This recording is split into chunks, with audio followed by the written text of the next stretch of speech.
today that they're unclear how the options in front of us were pulled together, and concerns about the information that's within the report. Would it be possible to get an understanding of how we got to the options that are in front of us? Obviously, you've given us the justification of why they're options, but how did we get options? Thank you. Through yourself, Lord Provost, you'll recall that we employed an independent firm of structural engineers at the early days of carrying out the surveys. Once we had confirmed that the RAAC was present, we had discussions with them on how we could possibly mitigate, what options could be brought forward to mitigate the RAAC. And through advice from them, with their experience, these options have been developed through their advice.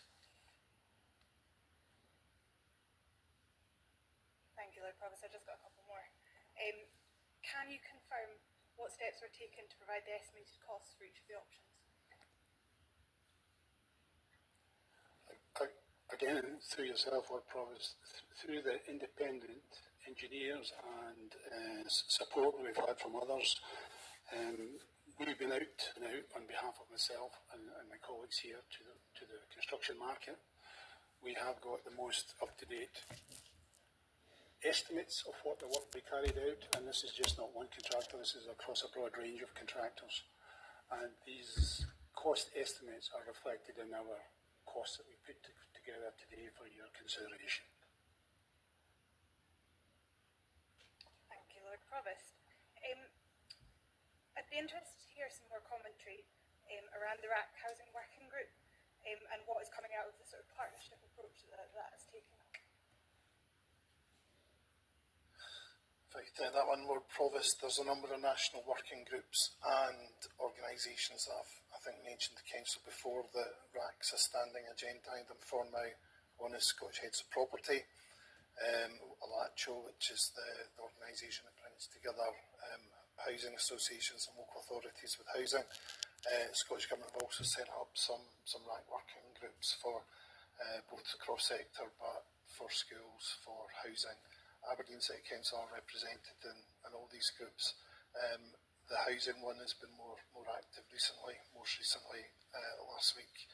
I think it's fair to say our decision point seems to be a wee bit ahead of some other councils at the moment, and that's driven by councils either going through the kind of work we're going through at the moment, or councils being in a position where the RAAC in their properties is manageable. Across those local authorities there's a mix of properties that they own, properties that are right to buy. There's also some former new town properties that we understand are affected.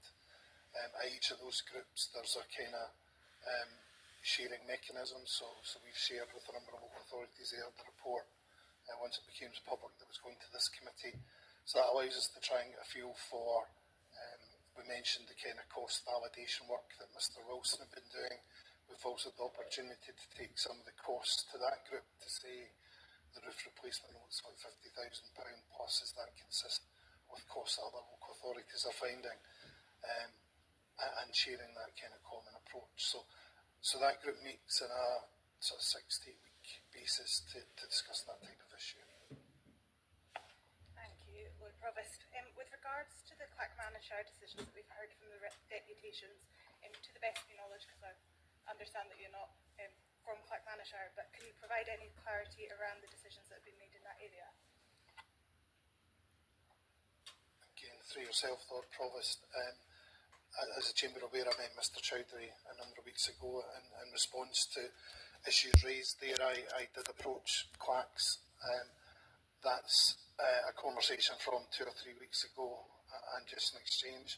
My understanding is they haven't reached the decision point yet. They're hoping to take a report to committee at the end of August. That would be an update report with further decision points thereafter. So as of that point, my understanding is they've not reached a decision point around owners of their own property yet. Thank you, and you will be pleased to know this is my last question, apologies. What's being done to consider the non-RAAC impacted properties in the development with regards to the demolition and then future rebuild? Again, Lord Provost, I'll take that question. So in terms of the consultation, rather than just consulting with owners, we adopted a kind of following planning guidelines neighbour notification type area. We extended that from the normal 25 metres just to make it slightly wider, so that people living in that community were aware of the consultation that was going in, the opportunity to look at the information and participate in surveys. So we went through that process. Obviously there are properties not affected within the area, and as we move into, subject to approval today, the master planning exercise, we're going to have to engage closely with those tenants to get their views on what a master plan and a redevelopment of the area would look like. So that work's ongoing. It probably doesn't need to be said, but I'll say anyway that obviously if we move towards the demolition phase, there's considered contractor schemes. We need to look very careful about how works phase planned to have the least impact in those in the area. It's kind of for that reason that one of the recommendations is for Mr Wilson to bring back a report of the demolition, but just on phasing and what landscaping would look like to a future committee of CHPP, so that within that report we can give focus. Thank you. Councillor Nicholl. Thank you very much, Lord Provost. I've got a number of questions, but my first one is on page 96 of the report. We're advised that the demolition costs are going to be between 20 and 25 million pounds. Now, that's a figure that's in the main report, but in the appendices, and in particular the Atkins report, in page 286, it basically suggests the number of buildings that are abolished, and it provides a figure plus an inflation figure, and it comes out at under £5 million. I wonder if we could have a wee explanation, first of all, as to the difference in the figures involved. And I do realise that 4A also includes a further figure for landscaping, which wouldn't happen if it was demolition rebuild. But just the demolition figure, it seems to be a little bit of a disparity. I wonder if you could just explain it, please. If I could maybe take that one through yourself, Lord Provost. Option 4A, the demolition only, that has an estimated figure of around 20 million. And the Chamber, the 20 to 25 million to have that range of cost. That 20 to 25 million includes demolition, it includes land, and it includes an allowance for compensation as well for the purchase of properties. So that 20 million is just not demolition. If you're looking at the demolition and the landscape, and I believe that's of the order of about £9 million, and that's kind of split 50-50 between them. Thank you very much for that answer. And that kind of takes me back to the point I just made. At 4B, we have demolition only, and the figure there is fairly much the same as it is at 4A, but for the fact that there's a different inflation percentage used. Now, if you're saying that the other money is going to be used for buyback, as I'm understanding you, please correct me if I'm misunderstanding you, then what sort of figure are you anticipating we need for buyback, and how does that differ from what Mr Chowdhury was in for and what we are proposing in this document? I wonder if we could get just a little bit of clarity around that, please. Through yourself, Lord Provost, there is an indicative allowance made for compensation. You've termed it buyback, but that would be purchased through agreement. That's been allowed for both within 4A, and it would also apply to 4B because you have to clear the site through demolition purposes only. There's an indicative allowance of the in-figures, which is a number of times what the figures Mr Wilson Chowdhury said today. Lord Provost, I wonder if we could get what we consider or what Aberdeen City Council consider the figures to be. We heard from Mr Chowdhury, but I think it would be helpful if we had our officer's opinion on that one, please. Lord Provost, okay, Yes, thank you, Mr. on that question around evaluation. So the report suggests that we were buying property voluntary through a a voluntary acquisition process at market value. The terminology and rules for market value are well established around the date of valuation. So the approach to any valuation from a surveyor, and what will happen is the council will appoint independent surveyors to come up with the market value, and owners will also get the opportunity to get their own values. But the valuation approach I would say would be a market value of the property, assuming there was no RAAC, minus the cost to remediate the RAAC. So we've seen in the report there are some costs around what roof replacement would be. In my view, it would be market value minus that cost. By taking the process forward through the voluntary process, but with the way we structured the report, that would allow us to introduce other payments to owners as well in terms of home loss and disturbance.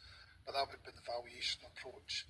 That would be higher than what we consider a land valuation to be at the moment solely. And I think perhaps the figure that Mr Chowdhury earlier was just taking an initial budget request of 4 million and dividing that, so we'd see that number being above the figure quoted by some distance, but subject to independent valuation of each individual property, all of which may have their own circumstances. Thank you very much for that, Mr Booth. I realise this is quite complicated because there are so many if, buts and maybes, and the different roads we go down produce very different answers. But the Atkins report, which is dated, I think, 12th of August 2024, appears to also suggest that for the replacement cost, we're looking at 367 properties. Now, I just wonder, clarify, the number of properties that we have is just slightly bigger than that, but the number of addresses we have is 500 plus. What is it that £125 million figure delivers? Does it deliver 367, for example, houses, or houses and flats, or is it 367 buildings, which may include slightly more than that number? I wonder if we could get some clarity, please. Through yourself, Lord Provost, the 367, just for clarity, there's 372 individual buildings. The council has occupied 6 addresses. One of those addresses is a 7-bedroom house, so for the purposes of easy calculation, they've counted that as a 3-bedroom and a 4-bedroom, hence you get the 367 number. So we're comparing apples with apples as opposed to apples with oranges. We've used that figure as commonality across the 367 figure has been used for the new build. However, part of our recommendations today, should it be recommended, is to carry out more work to see what would be best can be delivered in a new build option, which would hopefully match the demand as to meet the present day needs, etc. Thank you very much for that. Probably my final question, you'll be pleased to know, is in the event that we select the option to demolish and rebuild, I wonder if you could just clarify for me, the option obviously for the owners is some kind of voluntary sale versus CPO versus whatever. And I realise that brings us down all different rabbit holes.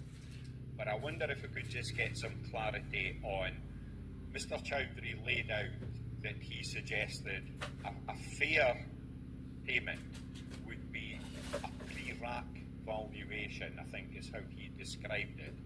Now, I wonder if we could just get a little bit of clarity as to what the figure the officers are suggesting would be to Aberdeen City Council of purchasing these properties versus the type of figure that Mr Chowdhury was suggesting, because I suspect, given the answers we've already had, there's a fair gap in there, and I think it would be helpful if we are all fully aware of what the implications of some of these options actually are, because I don't think, in fairness to officers and Mr Chowdhury, that information is actually contained in the report. And it is very much a if but maybe question. Thanks. That question, Lord Provost, I think within the context of the report, we haven't valued any private owned properties at this. We're not instructed valuers to do that, but we are quite clear in the valuation approach.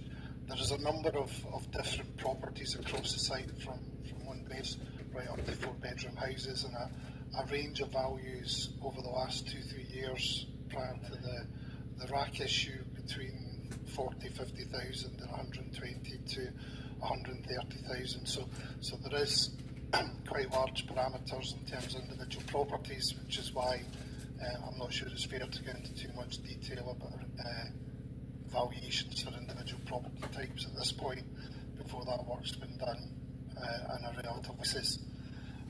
I did mention that valuation approach. I would say it would be that valuation minus the cost to make the property good.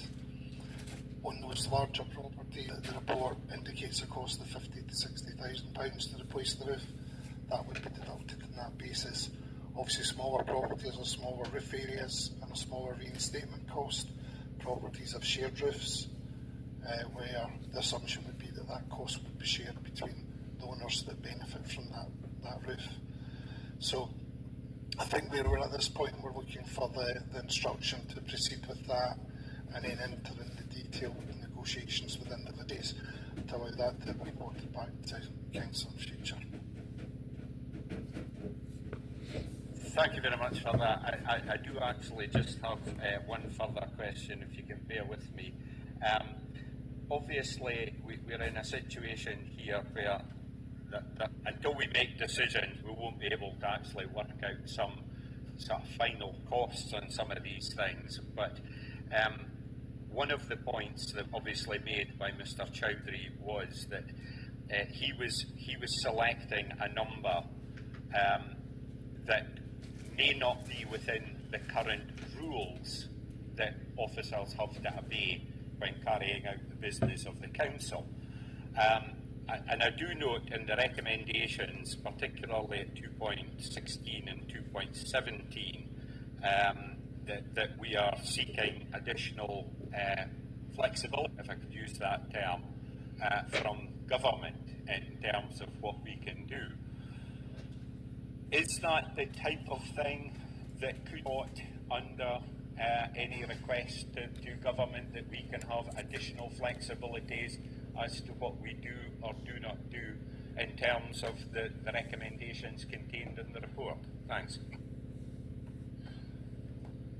Thank you for that following question, again through yourself, Lord Provost. The conversation has focused a wee bit around market value and the questions on what market value means, and as I said before, that's a prescribed thing. There are a range of other powers that are open to the council, but in terms of valuation, then market value is the kind of base value criteria in terms of Local Government Scotland Act. What our finance officer has done in our various conversations with Scottish Government is trying to introduce for want of a better phrase, physical flexibility, where the council can look, in the absence of there being money from anywhere else, at how we access money between the HRA, the General Fund, to best meet the needs of this project as we go forward. As Mr Wilson stated earlier on, we don't have an option to do nothing, so there's costs we have to incur. So recommendations 16, 17 are to give our Chief Finance Officer the flexibility in consultation with Audit to try and find the best solutions to fund the preferred option. Thank you, Councillor Graham. Before you're standing up, I just want to let Councillor Grant and Councillor Van Sweden on teams that I do have their names on my list. Thank you, Councillor Graham. Okay, thanks, Lord Provost. It was stated during the presentation that the council isn't helping the homeowners with powers under Scotland Up 2006, Section 71. Can you give us some information on that? And also, you've got the Local Government Scotland Act section 20, the power of community well-being. Could we not be using those powers in order to help the homelessness? And also, I've read a letter from the Housing Minister, Paul Wheelhouse. How much meetings has there been with the Housing Minister and what's been the outcome of them?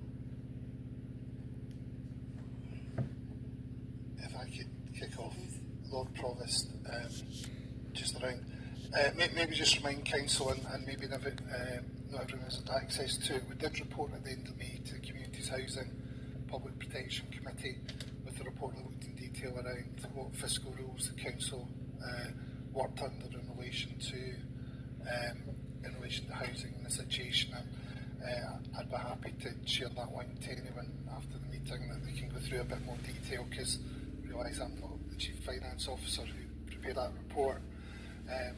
But I think the question's quite right. Under the Housing Scotland Act, there's a range of powers that are open to local authorities. But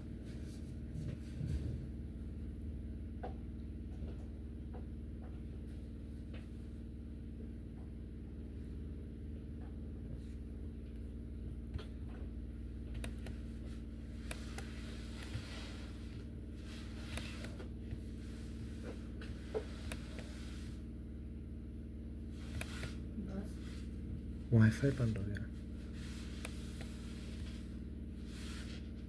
all subject to best value consideration and also the ability to be able to fund the Housing Act, introduce things like miss and share support, loans to homeowners. So there is a range of options open, subject to financial affordability and meeting other legislative requirements. And the second part, in terms of Scottish Government, so I mentioned earlier on, Council at officer level, we're engaging regularly through RAAC groups with the Scottish Office team. Miss Mackenzie and myself meet regularly now with the Scottish Housing Regulator to just advise them on progress with the situation, and we have briefed at various stages in the process the Housing Minister to make him aware of where we are in the process, in exactly the same way as we've engaged with local MPs, MSPs, ward members, to make everyone aware of the process that goes on. So I couldn't say here how many times we met the Housing Minister, but it's a number of times over the last 6 months.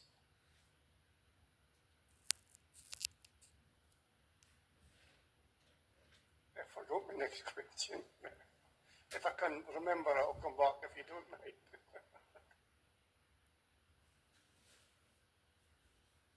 Councillor Grant. Thank you, Lord Provost. I think I might just have one question, but there might be a follow-up. The question is really in relation to 2.2, the recommendation 2.2, and I guess 2.3. I find the wording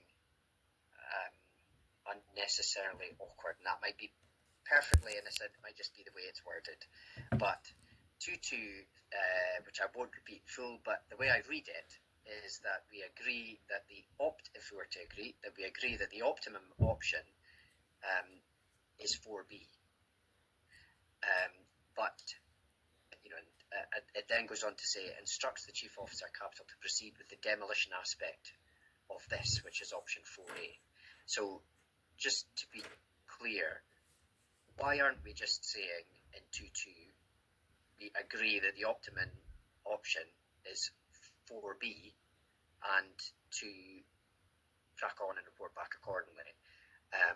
Are we saying that we actually are agreeing to option 4A, and then we might do 4B as the recommendation 2.3 seems to suggest, do the master plan and coming back at some point as early as possible? It just seems a bit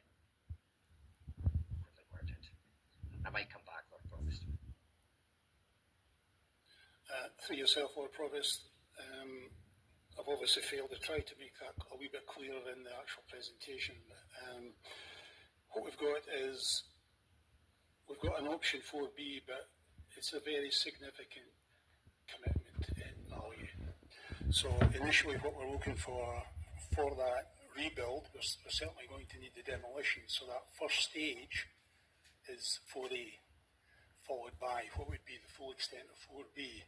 But we want to go away at this point in time and do more work on what that deliverability would look like to firm up the cost, etc. So from a cost commitment point of view from the council, we're just looking for that initial approval to allow us to take forward a start. I would say a start. We've asked for 4 million. It's within the reports that we're going to need circa 20 million. It's that start, so we can start the work stream going forward, looking to see what could come forward for the option 4B in the new build. Thanks for that. Yeah, I mean, whatever's agreed today, and if there's amendments, things we'll do that. But that doesn't sit. I have to say, it doesn't sit comfortably with me. I understand why I understand the financial reasons, and maybe we can't, because it's a huge amount, we can't say, okay, we'll commit to whatever the figure is, the 100 odd million. But are we committing to 4B? Whatever that might look like. It might not look like 130 million, I think the figure is. It might be less, it might be more. But the way I'm reading this, 2.2 and 2.3, is we're falling just short of what officers are saying is the optimum option, which is 4B.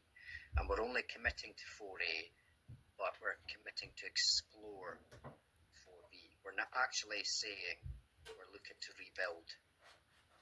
So it doesn't, I'm just one councillor, it doesn't necessarily pass that, my test. So if officers could comment a little bit more on it. Okay, Mr. Booth's going to come back in again, Councillor Grant. Thanks, Lord Provost. If I could provide some clarity.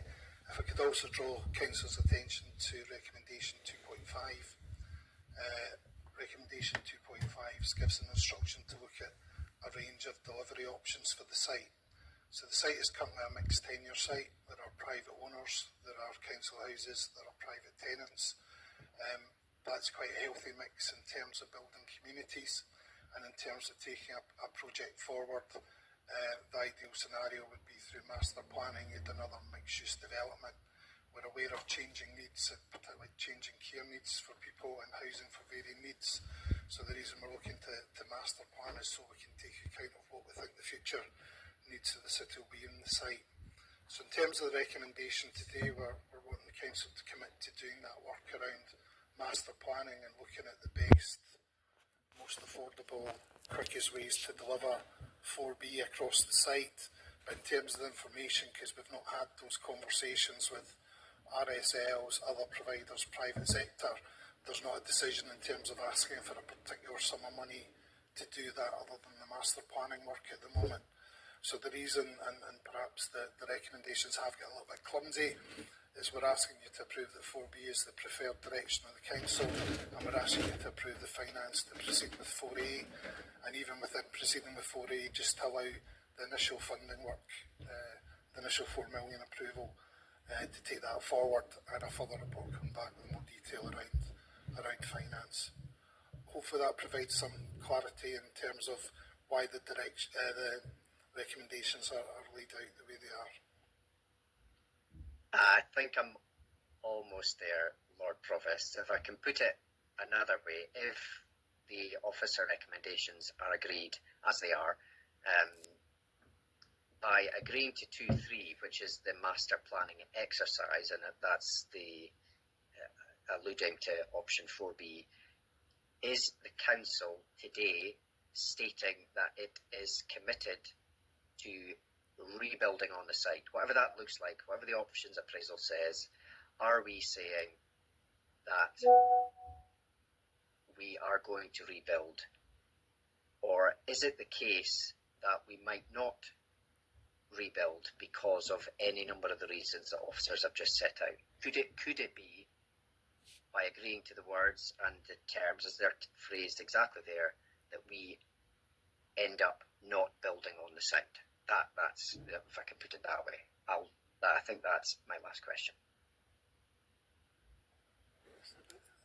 So, Lord Provost, there's clarity around just language and what we use. So I think the commitment of the council is to find a way to have a rebuild happen on the site. That might need that might not necessarily be Aberdeen City Council building all the units on the site. The instruction we've got is to look at other ways for the site to be redeveloped, Sorry, including Mr. Booth, you're more than welcome to be here, but please, nice to clap, but let's not interrupt what's going on. Thank you. Sorry, what Prof. So, as I read the instruction, it's to come back to Council looking at different ways to have the site redeveloped, including Council House rebuild and most likely a mixed model of future delivery. Okay, thank you, Thank Councillor you. Grant. Councillor Van Sweden. Hello, Mr. Booth. I have a couple of questions for you.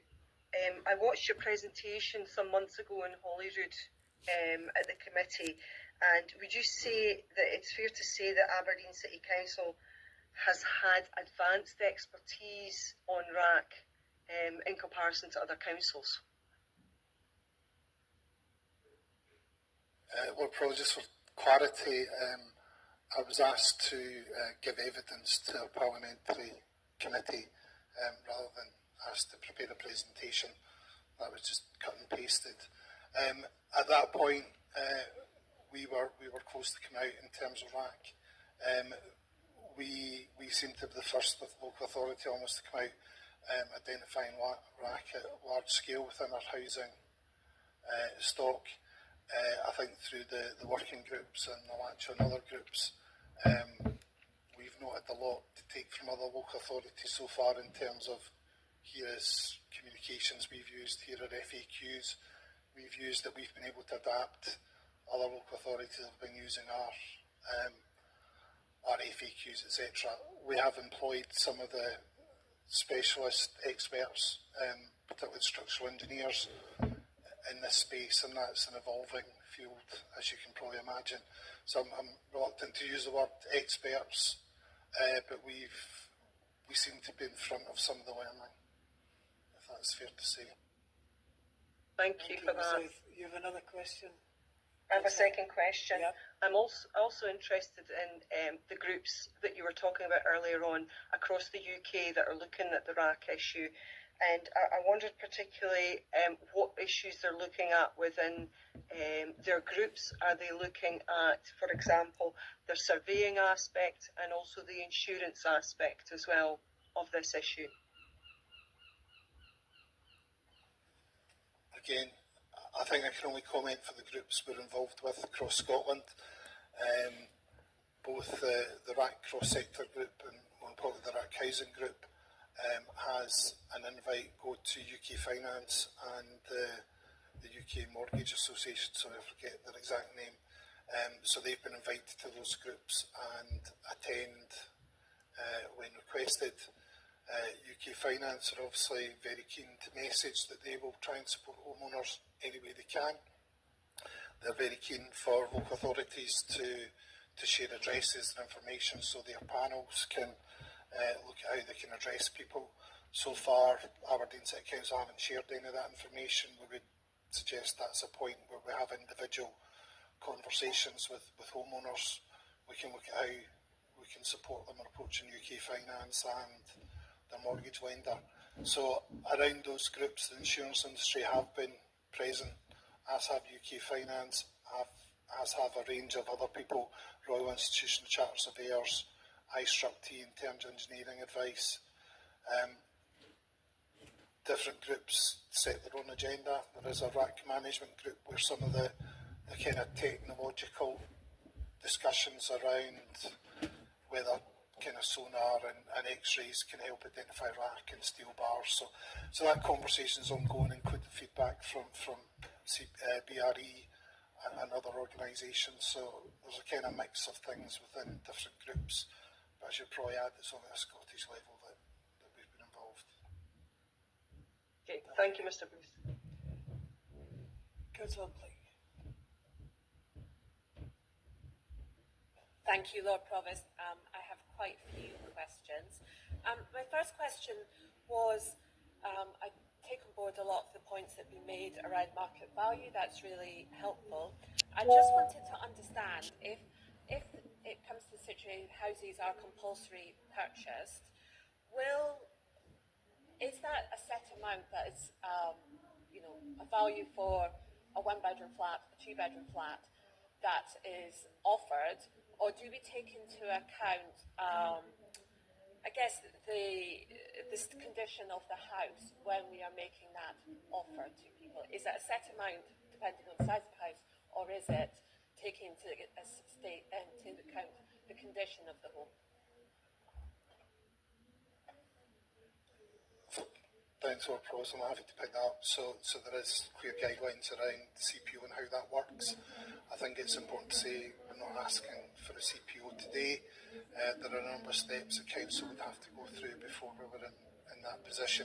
So just for absolute clarity, we're only talking about voluntary acquisition today. We are kind of following some of the principles of CPO, and that's what introduces some of those payments around home loss and disturbance if we're able to release that on a voluntary basis. Each property through a CPO would have to be valued independently by a charter surveyor. Council would have someone acting for us, and it's likely there would be a charter surveyor acting for the homeowner, and they would agree the market value based on that set rules. So it's not as simple as a one-bed house gets that. The work needs to be done in each individual property, and that will reflect all aspects of that property. Okay, that's actually helpful to understand. When I was outside earlier this morning, one of the homeowners asked about the criteria for being added to the priority list, and he said that he'd been in touch with a housing association, and they had said despite RAAC he was not a priority. And now obviously you can't address that specific case, but I just wondered, what is the criteria for homeowners being added to the priority list with housing associations and indeed with the council? Thank you. I'll take that question. Through you, Lord Provost, in terms of the agreement we took at Urgent Business Committee, all homeowners and private tenants can be added to the RAAC housing list that we have. There's not the criteria are that they're living within a RAAC affected property. Okay. With respect to other registered social landlords, that would be our engagement with them in terms of understanding whether an offer could be made through that process. Thank you, and I hope that resident is still listening and heard that answer. Okay, my other questions were really about option 3B. And obviously we talked here about the master plan. If we go down the demolish and rebuild option, that we would look at introducing a master plan for the rebuild. Now, I'd be interested to understand, there's obviously no mention of a master plan if we look at the 3B option, but you would still be looking to build community, and there's still that opportunity to bring in green and blue infrastructure. So I would be interested to understand whether we would consider looking at a master plan and that sort of engagement with stakeholders if we went down the option 3B retrofit. Through yourself, Convener, just for clarity, 3B is retaining the existing properties. 3B would remove the roof, put a new modern day roof back on, but 3B would also look at net zero aspirations, which is out for consultation just now, about circa 2032. So for part of the costing exercise, we have looked at what would that involve. So based on the age and the condition of the properties, our estimate just now would be new windows, new doors, new kitchen, new bathroom, etc. We'd also be looking at external insulation, internal insulation, all these kind of modern environmental improvements that we could make. Because of the timing of the 2032-2033 likely decision when that would be, given we're in 2024, you can see through a period of time, within a few years, you're straight into that 2032-2033. Hence, the option has been considered fully with that full refurbishment, and it does have merit. I've said that in the actual report itself. On balance, taking everything else into account, we've recommended today that the demolition with rebuild would be the best option.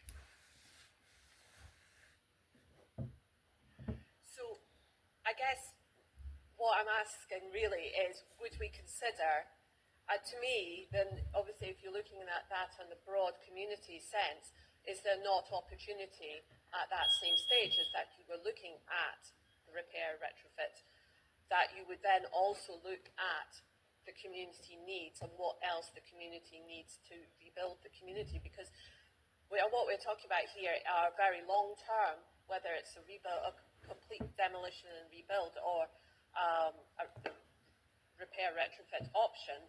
This will take a long period of time. So my question is really around the master planning, is whether we would consider how we rebuild the community and what needs to be added to the community as part of that process. Lord Provost, if I could take that question. So in terms of the master planning exercise, the instruction today is the master planning exercise is on the assumption of demolition rather than option 3B. But I would certainly look at how that area works just now. We're aware there are things that don't work particularly well. There's a lack of green space within the environment. The housing, due to primarily the topography of the land as it sits, isn't particularly adaptable. Doesn't meet housing for varying needs standard. So the master planning exercise for the site, assuming the decision making today, would look at how some of those aspects are introduced into new development. In particular, district heating, for example, is now available in Tory. So that would form a key part of the energy solution. But we're very much aware of the green space, how the topography of the site can be managed through any master planning exercise. Thank you for that. My other question was the carbon assessment. So the carbon assessment appears to be for 3A, the removal of the panels, rather than for 3B. Would there be substantial change in the carbon assessment? So happy to pick that up as well. Lord Provost, this is one I kind of really struggled with the consultants in terms of the carbon assessment between 3A and 3B, where there's actually more embodied carbon in carrying out those environmental retrofit solutions than there is in not doing them in terms of energy use. So to do that upgrading to the property, the level of intervention required in these older properties to get to that environmental standard, and the cost to do that, and the materials that have to be shipped to site to do that, is actually burns more carbon than having an inefficient property for a long period of time. So it doesn't tackle fuel poverty, it doesn't tackle people being cold or damp, but in terms of just the actual amount of carbon you build by just turning the gas up rather than some of that retrofit aspect, when you do the embodied carbon sum, which is only part of the equation, comes out with an answer you might not expect it to. I don't know if I explained that very well because it's relatively complex. I'd be happy to have a conversation offline about that. I think you might have to have a conversation offline because I'm not sure I quite followed that. I guess what I was thinking, looking at it, I was thinking that there would be a difference between because what seems to be in the report is 3A, and it's as if 3B was then thought of later and then wasn't really included there. So I basically was wondering if there would be a significant change if there had been a carbon assessment for 3B. I would have assumed that there will be an improvement to people if this is why you would want to retrofit, so that it would be much more energy efficient the home for the homeowner going back in, but that didn't seem to be what you just said there. So the house would be more efficient. It would be better for a homeowner going in with those environmental retrofits. What that carbon assessment does is measure the carbon to get to that point. So to do that point, you need to bring a whole load of materials. You need to make a whole load of materials. They have to be found from somewhere. They have to be transported to site. When you do that assessment just purely based on the carbon, not another non-carbon criteria, In some instances with some properties, you burn more carbon than you would over a 25-year period, having a slightly higher fuel cost.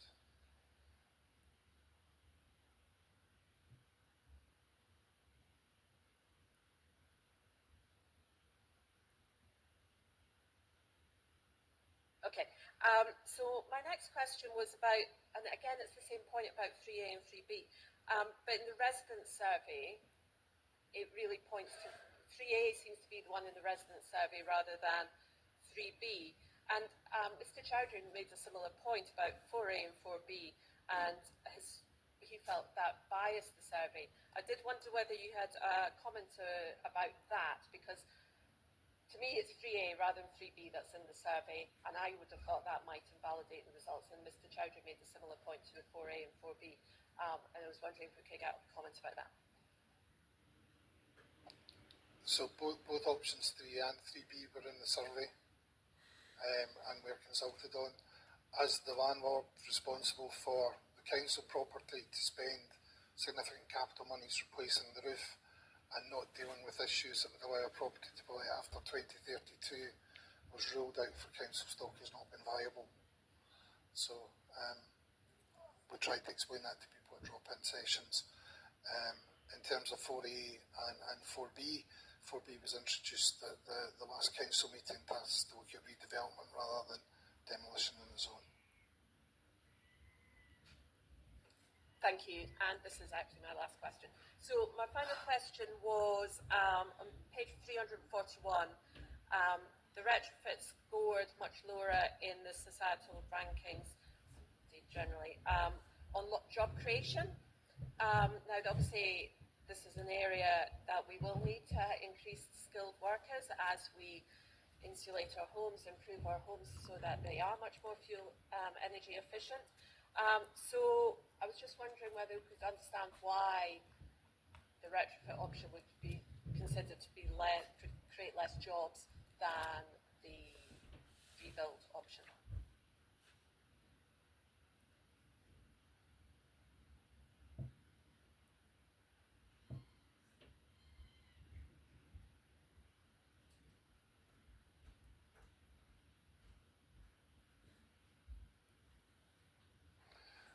Through yourself, Kabira, I think we'll have to be aware that obviously it's a scoring mechanism. We have to take a measure, a judgment of what the score should be. But with the rebuild, there would be greater number of jobs, etc., across a longer period. And I think it's as simple as that. Whereas the retrofit that's been intimated here would be purely for the council houses.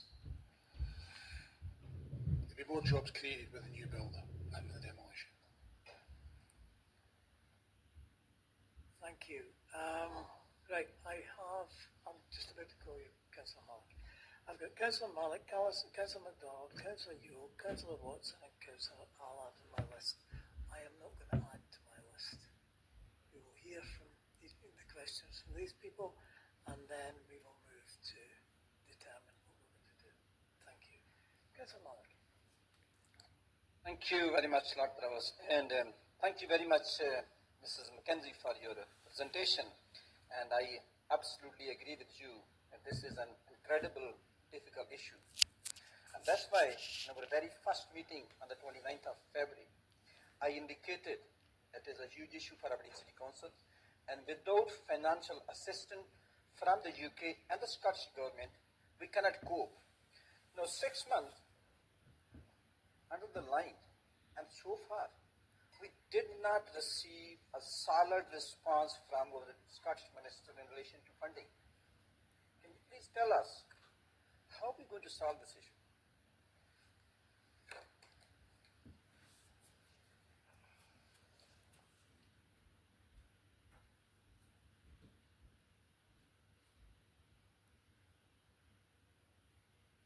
Mr. MacDonald's going to take that. Thank you, Lord Provost. Thank you, Councillor Malik, and thank you to my colleagues. It's a very difficult question. All what we can say from an officer perspective is that we continue to engage, we continue to point out the position that we're in, and obviously we will seek any funding that is available should that become the case. But at this point in time, The report in front of you points out the decision that we're asking from Council today, and it also points out the financial implications of that, and it looks at what we're seeking today financially as well, which our Chief Officer of Finance has worked around, hence why we're trying to secure that initial £4 million. Thank you very much, Mr. MacDonald, for the clarity. However, on the 29th of February, I was told that matter is so urgent and we cannot wait for 6 days. I moved my amendment. Can we just wait for 6 more days and all 45 elected members can make a very important decision because very serious issue. Now 6 months and still, I thank you for your engagement with the Scottish Minister, and still we did not get a response. Can I ask again, last time, and I can follow up Councillor Graham question to Mr. Booth, how many total meetings you had with the Scottish Minister, and what was the outcome? And did you approach Secretary of State, and what was the response? And did you share with the elected member or with the co-leader or with the opposition leader?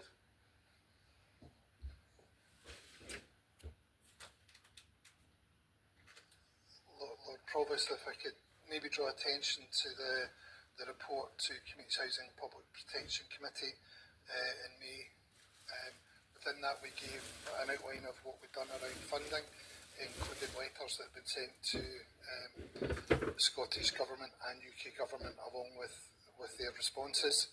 And separately to this meeting I'd be able to provide councillors with dates of meetings with the Scottish Government.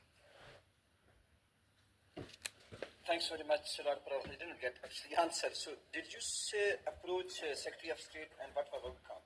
And the next question is, very good news that the UK finance will support homeowners. That's great.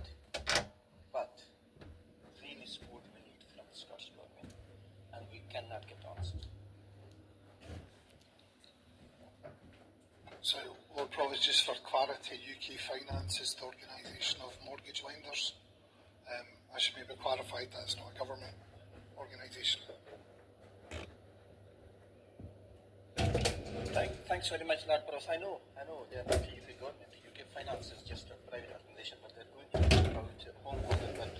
But my question still cannot be answered because if you see on the page 20, the current financial burden to mitigate the RAAC impact is currently unknown and still going on. Now, until we have estimated cost, until we know the source of funding, we are not going to make a decision at all.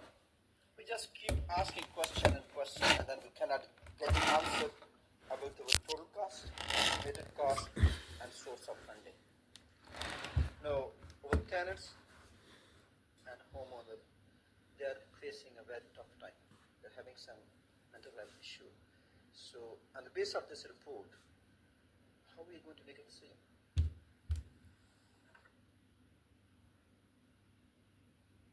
Mr. MacDonald? Thank you, Lord Provost. Thank you, Councillor Malik. What I would point out is on page 278 of the report, what you have got is full costings from Atkins Realis, who was the independent consultants. Now, they have done indicative costings.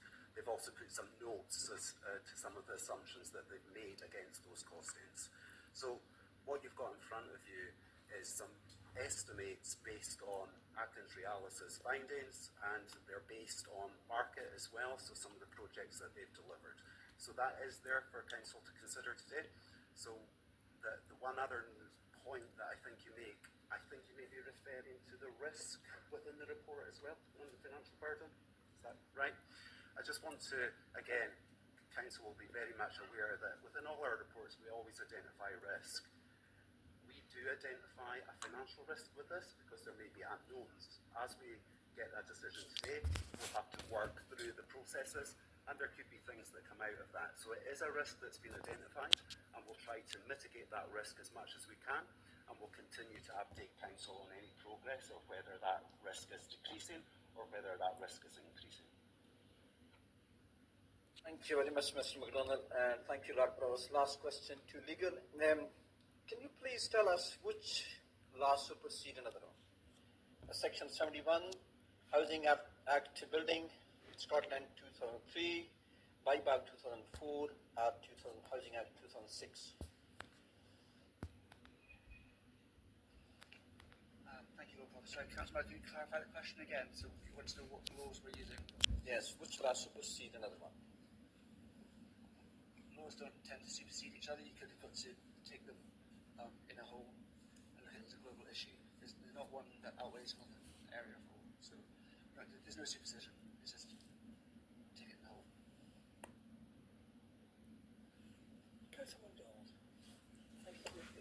Thank you, Lord Provost. I wanted to understand a little better about risk to homeowners, and it was mentioned that most of the properties were deemed to be high risk, and I don't know what percentage that is, but presumably there has been some, I don't think there would probably any low risk, but there would be moderate or high or extremely high. I don't know the risk categories, and I must confess that I haven't been at communities, and a lot more information might have been given at a different committee. So it was really to understand a little bit about that and whether that's taken into consideration when rehousing and the 100 and I can't remember what the figure was now, but 154. So a third, well, 30% of families have now been rehomed, if you like. Was that taken into account? That the particular housing that they were in at the time. My concern, I guess, is around: are there still families living in homes of extremely high risk in the area? Through yourself, Convener, the categorisation of high risk comes from the guidance published by the Institution of Structural Engineers, where they look at various forms of failure of the beams or the panels, either through deflection, cracking, interventions through building work, that type of thing, water ingress, etc. So the high risk that I keep talking about is an engineering categorisation of high risk. We are aware with that high risk these properties are still currently occupied. The council's taken a decision already to rehome its tenants. But for the council properties, we have got a mitigation strategy in place, whereas we are carrying out regular inspections, etc., to make sure that they are still safe for the time being. That is continuing through this whole process, and that will continue until every council property is vacated. For the private homeowners, we have advised strongly that they should carry out these surveys and inspections for their own homes. Thank you. And Lord Provost, my other question was around the housing regulator. There's made mention in the report that the housing regulator has been informed about what's going on in Aberdeen. I did wonder if there had been any response from the housing regulator either to what's happening here or sharing what's happening elsewhere, and what particular role the housing regulator is taking with regard to the council and as a landlord to ensure that we are being the best landlord that we can be. Lord Provost, I'll maybe take that first, and then Ms Mackenzie might correct me or add more information. So we're meeting with the housing regulator on a regular basis. Before every key decision point the council's made, we've arranged for a meeting with the housing regulator just to advise us, one, in what our course of action is, what that means for council tenants, and also how it might affect their other performance. Already we've said we've delayed some of our capital works for initial funding, so we've made the regulator aware of that. So we have quite a regular contact with the regulator. The regulator is also represented in groups like Calacho, which I mentioned before, the RAAC cross-sector housing group. The regulator, following our initial meetings, we were able to provide them with our detail, and everyone round all other housing providers in Scotland, our RSLs or local authorities, to get RAAC information. So they are the source that's collecting on behalf of SG that wider information about RAAC within social housing stock, and on the basis of that we've regular contact with them. They may in fact even be watching today because they've shown a real interest in asking us what they can do to support us through this process. Obviously non-monetary police support. So regular and ongoing contact.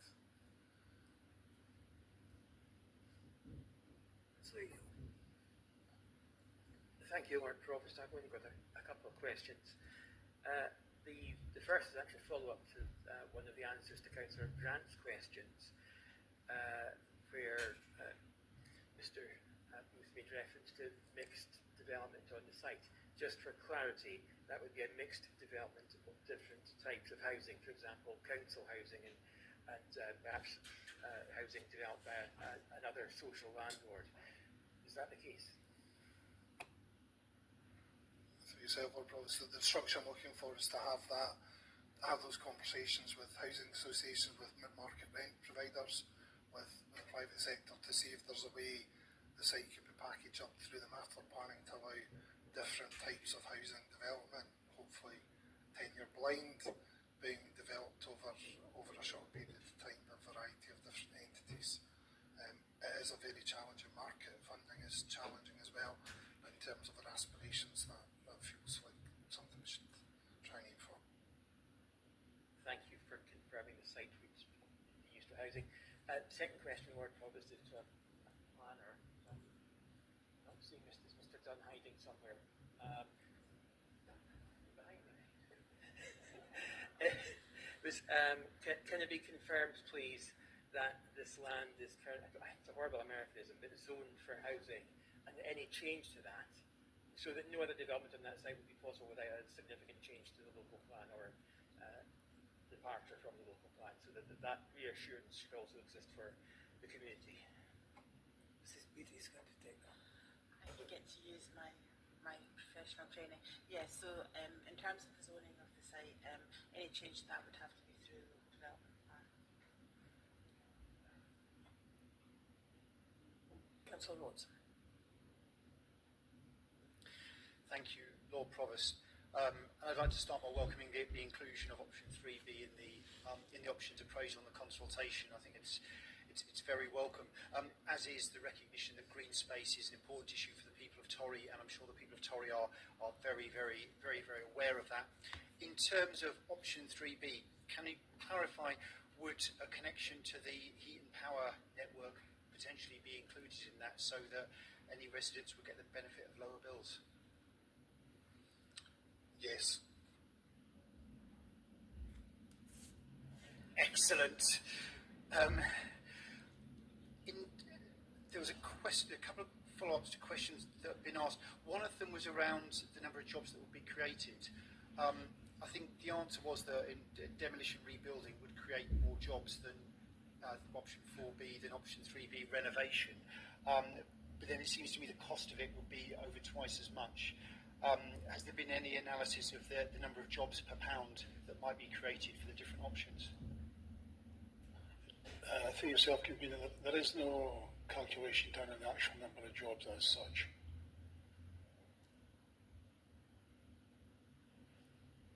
Okay, thank you. In terms of the funding for what's being proposed, Section 4.5 talks about the costs, and it seems a little unclear where the money is going to come from and what the implications of that would be. Do we have anything in terms of pounds, shilling and pence about the impact of the option on rents or on council services in terms of the money being spent on this? I can come in, Lord Provost. So just for clarity, the report at the moment recommends our preferred options 4 and asks for that first initial £4 million to take us through the point of all those calculations being done. So that will form part of the 30-year business plan that's been worked up for housing revenue account at the moment, which will be presented later this year. So the decisions today is to allocate that money to take this initial stage forward. That initial stage will be funded by slippage in our capital programme this year. So a number of capital programmes that for housing we're wanting to take forward this year will be delayed or suspended to fund that, and the full implications will be presented to a future report. Within 216, 217, there's a recommendation to give Chief Officer Finance some flexibility to move fiscal flexibility between HRE and General Fund. We can send for to manage that going forward. I know that's not a full answer for the 25 million, but it's what we're asking for today. Thank you. I understand you're not talking about the 25 million today, but it seems to me that's the decision we're being asked to take to go forward initially with the demolition of what's on site at the moment. So just for clarity, there isn't any analysis yet as to where the rest of that money in the 25 million would come from, all the implications of that at the moment.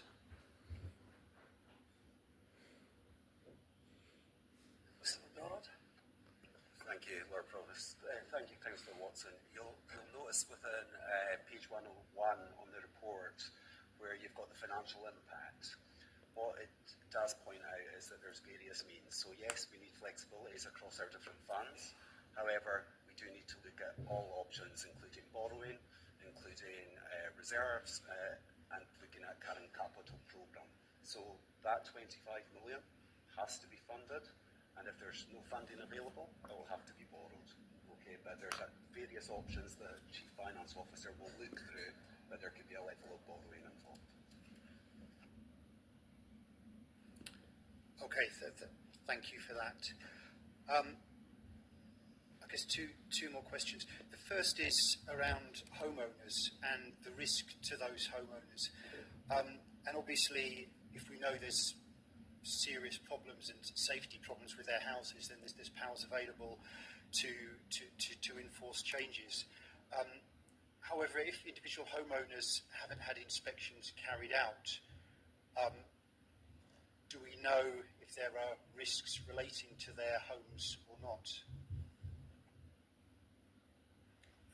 Through yourself, Convener, as I informed the Chamber before, we've carried out over 100 plus surveys of our own council properties, and with the general condition of the properties being 60 years old, again coming back to the question from Councillor MacDonald, they're categorised as high risk.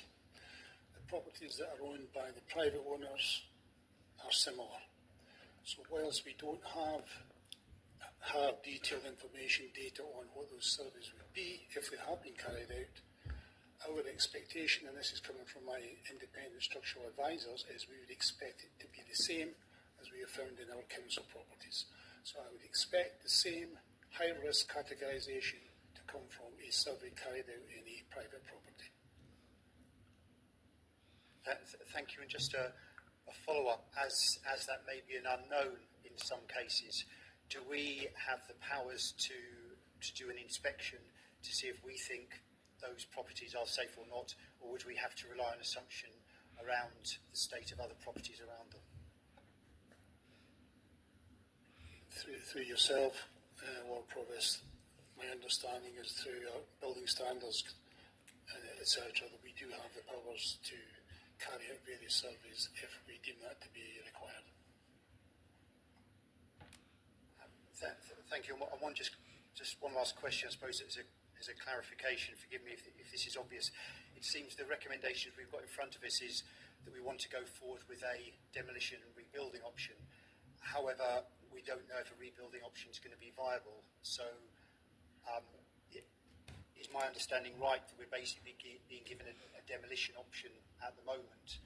And if some councillors were unsure if they wanted to have a rebuilding or refurbishment option, going for the demolition rebuilding option at the moment would preclude that, because basically we don't know at the moment if it's going to be rebuilding or not, but we would know the demolition is going to take place.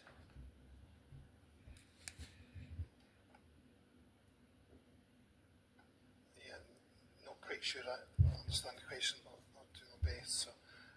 So obviously we are asking for demolition in terms of that commercial appraisal within the report.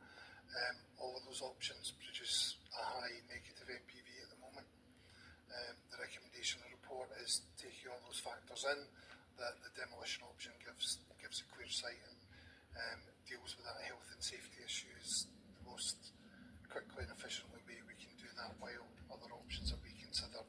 So today the instruction or we're asking from you is to take forward absolutely the redevelopment of the site and the proposals for that and bring them back costed and looking at different ways to do that and approve the demolition money just now. Obviously, if properties are demolished, the option to go back and environmental retrofit doesn't exist, but we're advising committee that we don't think that's affordable within the current constraints in the HRA. Okay, thank you. Councillor Allard. Thank you very much, Lord Provost. I've got a few questions on communication. First of all, on communication regarding letters we received from the Scottish Government and from the UK Government. I know that they were in the May papers or on the paper of the committee. I wonder if it could be shared again, maybe shared across the chamber, and maybe added to any more report that substantial report we're going to have on RAAC. I think it's important to have, I think Councillor Malik is right, I think it's important to have both the UK government and Scottish government views on that. And I know it's a repetition, but would it be able to do this? Happy to take that action, Lord Provost. Thank you very much for this. And Lord Provost, on the other communication is coming from the group who came here to make a deputation. I think it's important to understand their views on communication, which may be different from us as elected members or from officers. So I know that you have been meeting the Tory group regularly. Officers have been meeting the Tory group regularly. And I just wanted to know is what kind of discussion we had about communication, if we had any, and if in the future it would be possible to consult them on timing of communication when we take our decision in the future. Through you, Lord Provost. So yes, that's correct. We have had engagement with a number of community groups. When we initially met with Torrow Community Council, we asked them around, we set out a timeline and asked them in terms of kind of frequency of engagement and what they would like, and that's what we've scheduled. There's absolutely no reason why we wouldn't ask on an ongoing basis around how we can communicate and what's the best way to do that. So absolutely, we can take that action forward. Thank you very much for the answer. I think it's important for the emotional well-being of people, and they ask what was meant today by Ms. Fraser, and it's important that we keep forward. We're going to have communication after this meeting, I believe, so if we can enact that straight away, I think it will be very useful at post. Okay, thank you everybody for that. Councillor Radley, I believe you've got the motion. Thank you, Lord Provost. I do have a slight addendum to the motion, if that could be circulated.